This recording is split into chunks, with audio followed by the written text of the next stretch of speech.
All right, everyone, welcome back to YouTube. I am here to talk about something that's very important. Now, I used to use this in protection and in the military, predominantly in protection, because you're having to assess people's intent and actions. But what you are doing in real life is the same thing, but it can help you with communication. And not only can it help you with communication, it can help you with emotional awareness. It can help you with understanding environments. It can help you with understanding dating. So for my guys that are single out there, this will be great. Even for my guys in relationships, it'll help you to understand your partners.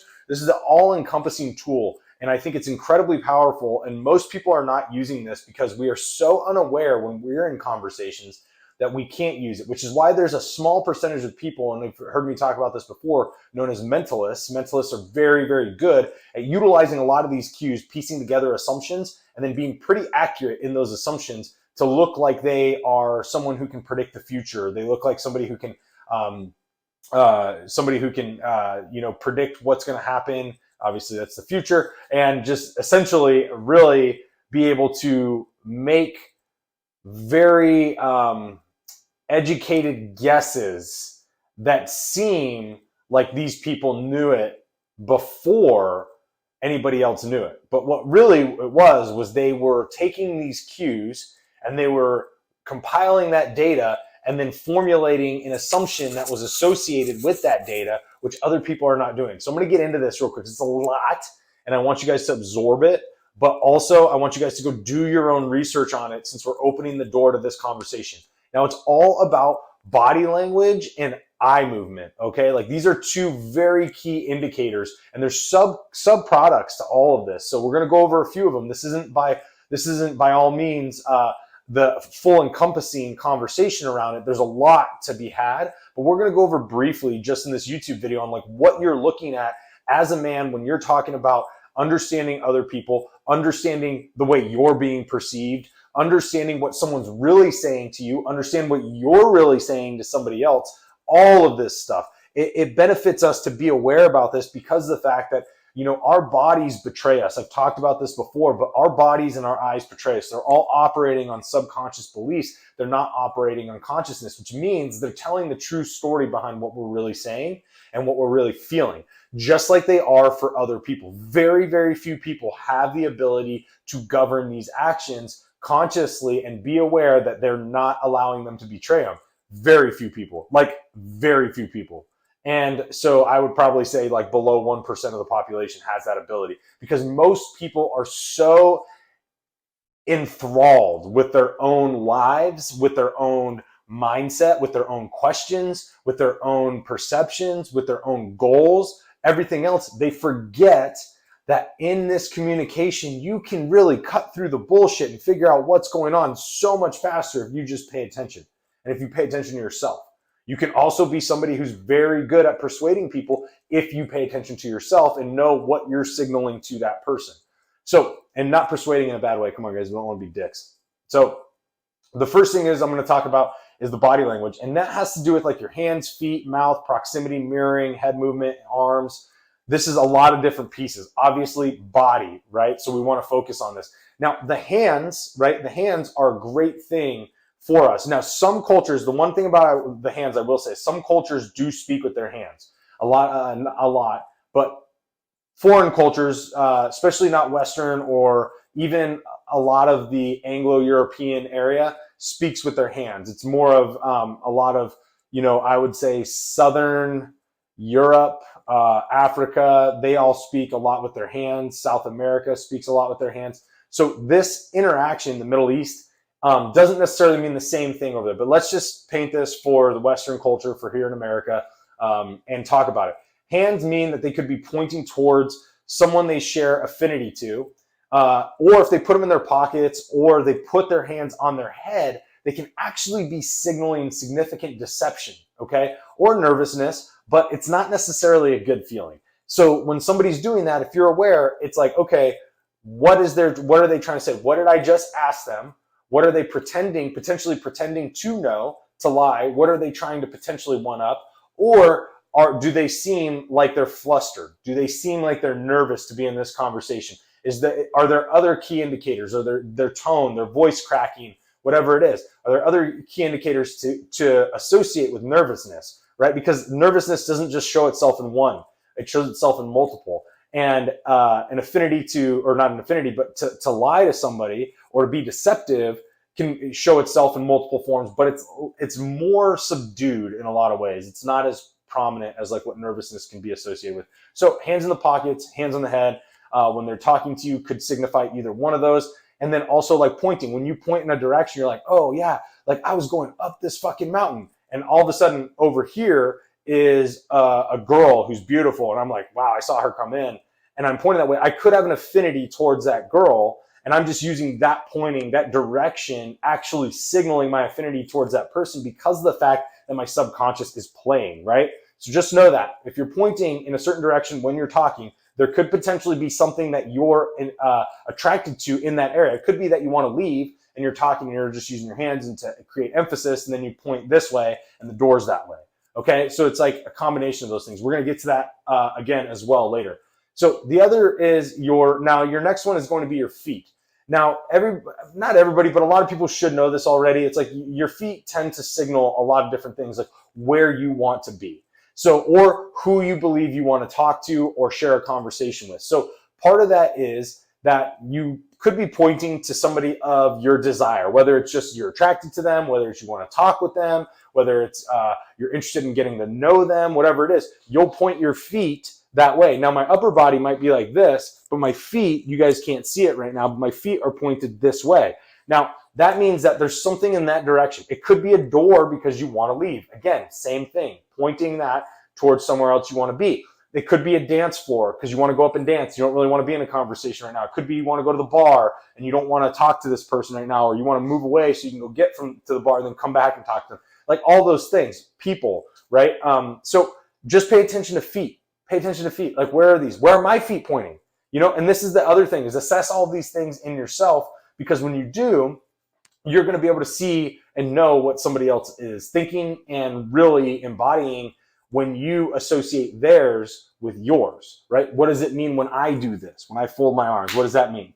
Am I nervous? Am I in a protective mode because of the environment? What does it mean, right? And so that is going to be some of the things that I'm going to challenge you guys to do, is use this to view other people, but use this to view yourself, which is even better because you can have an honest assessment of it. And then when you're out, you can assess people better. So the next one is going to be mirroring. Now, many of you may have or may have not heard of mirroring, but mirroring is something where somebody does the exact same movement you do. Most of you, if you can think back to a recent conversation of somebody who you are connected with, so somebody that you spend time with and isn't just a mere acquaintance, you will notice that they probably mirror you. And I noticed this in some conversations I had a couple of weeks ago. And the reason why people mirror you is because it's a great sign. It's saying that they are looking towards, establishing a rapport with you. So they want you to feel connected to them. They want you to value them. And so what they do is mirror. And a lot of times this is subconscious. Actually, pretty much, I've never seen it be conscious. Pretty much all the time. Very few people make it conscious. Some dating people make it conscious because it also creates that connection with the person you're trying to date, or in new conversations, if you're attracted to that person. Dating people will use this. But the most common thing is actually in your general conversations. And if somebody's mirroring you, it's simply because of the fact that they're actually trying to create rapport with you. And you, vice versa, when you mirror somebody else, you're trying to create rapport with them as well. So remember that. Now, head movements are another good one. Head movements have things like nodding and pointing. So typically, just like our feet, sometimes we'll like lean over and our head will be pointing one way, right? That head is showing where I want to go or who I want to be talking to.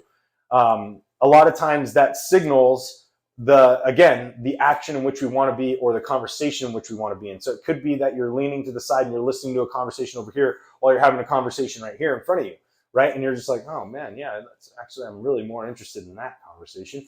And it also can be in meetings when you're with a lot of people. It tends to be the head points towards the person that is the most powerful in the room.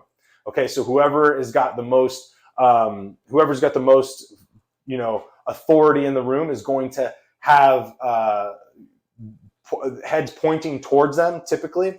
or they're going to give it to, if somebody's speaking, for instance, they could be giving a head lean towards that person that is the most authoritative in the room. The other thing with the head is going to be your nodding. So it's going to be fast or slow, right? Slow means intentional. It means you're really listening. It means that you're absorbing the information, or the other person is absorbing your information and they're very interested with what you have to say. Fast means they want to get the fuck out of there. They're not being attentive. They either don't give a shit what you're saying, or they have something else to say and they're still not really listening to you. But fast head nodding has nothing to do with them actually being absorbed in your conversation. So just remember that. Pay attention to it. And if you get to that point, then, and you see that person's not interested, ask them a question. Ask them a question. Call them back to the conversation. Maybe they're thinking about something else. Maybe they had a lot going on in their day. Call them back to the conversation. Hey, what do you think about that? Hey, what's your opinion on this? Great tools to actually bring them back for whatever reason if they're kind of like spacing out. And the last one is folded arms and elbows on the table and hips. So guys use the hip thing a lot. Now, one of the things for this, the hands on the hip, it actually has scientifically been shown now to release testosterone within men. Even if you have your hands on your hips for like, I think it's like a minute and 30 seconds or something like that. It's very low. So men do this. Now, instinctually, that could be something within us because of the fact that we know when we're in a conversation and we're very much needing to be in our authority and power and leadership, that if we do this, it releases that hormone of testosterone, which then allows us to have that perception of leadership and gain that perception of control or over the situation. Could be. I don't know. That's me speculating. But in most cases, the ones that do the hands on the hip are men, typically. And men predominantly are in leadership roles. Men are in, high-level executive roles. That's just been the way that society's been constructed. Obviously, women are making their way now, but men are predominantly there. So as authorities traditionally within corporate and society, that tends to follow that because you're establishing some form of power stance and authority. So just remember that that's one of the things. So somebody, even yourself, if you're, just be mindful. Maybe you're talking to somebody and you want to be seen as an authority. There we go. Stand with your hands on your hips. That's probably what you do. I know when I do it, I actually say, why am I doing this? I actually question these things. I'll get to that in a second.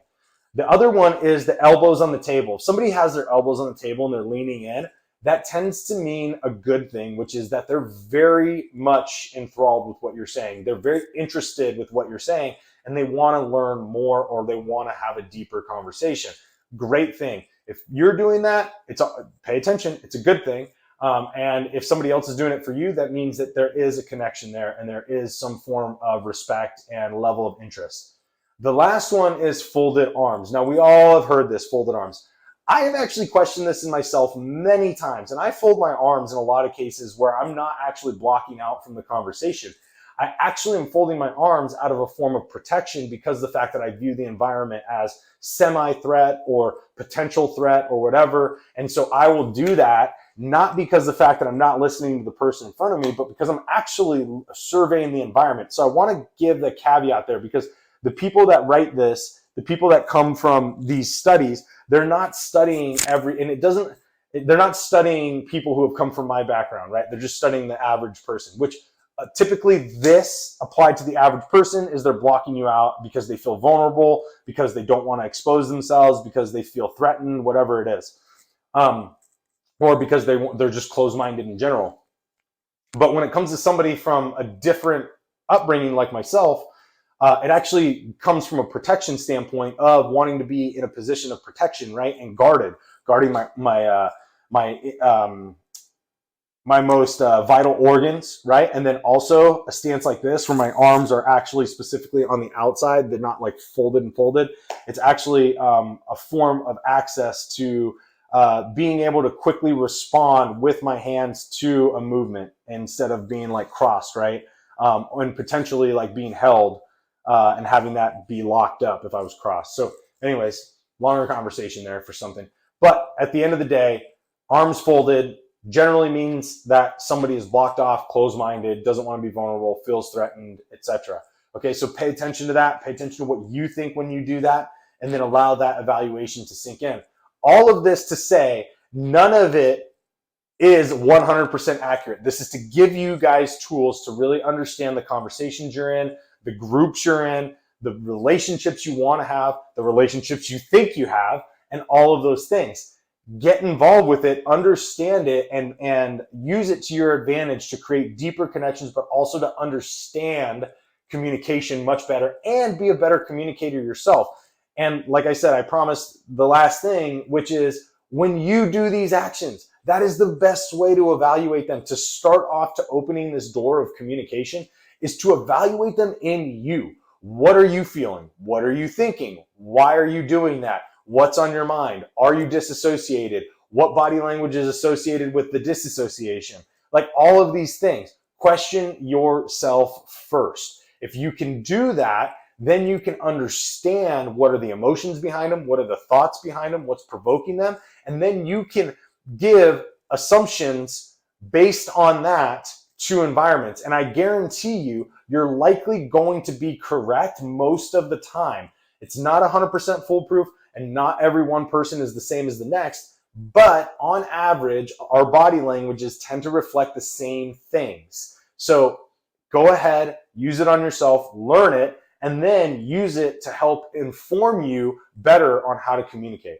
All right, guys, next episode, I'm going to follow up because this was such a more content-filled one with one form. We're going to move to eye movements in the next episode. So this is going to be kind of a two-parter of what you're really saying and why you're saying it. Okay? All right, guys, on communication. Here we go.